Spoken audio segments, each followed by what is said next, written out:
City and school district leaders have said eliminating property taxes would be devastating to schools and public services such as fire and police, and that money to make up the difference would have to come from somewhere.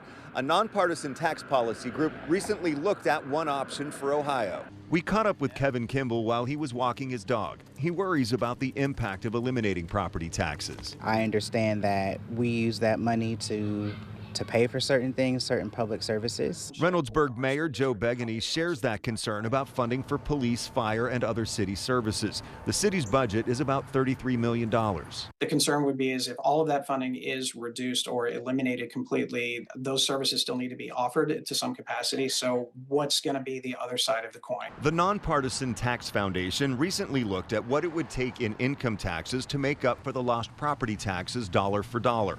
In 2026, Ohio income tax will be a flat 2.75%. Most local municipalities around central Ohio have income tax rates at 2.5%, so that's 5.25%. The Tax Foundation estimates in Franklin County, workers would have to pay income tax of 13.28%. In Delaware County, 11.24%, Licking County, 13.08%, and Fairfield County, 13.34%.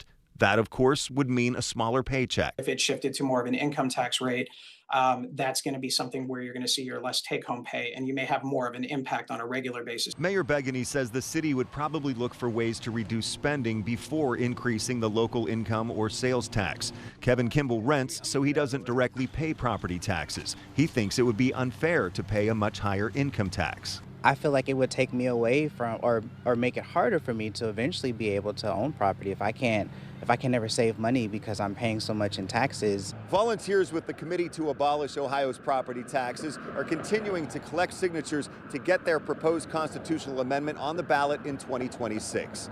In Reynoldsburg, Doug Petcash, 10 TV News.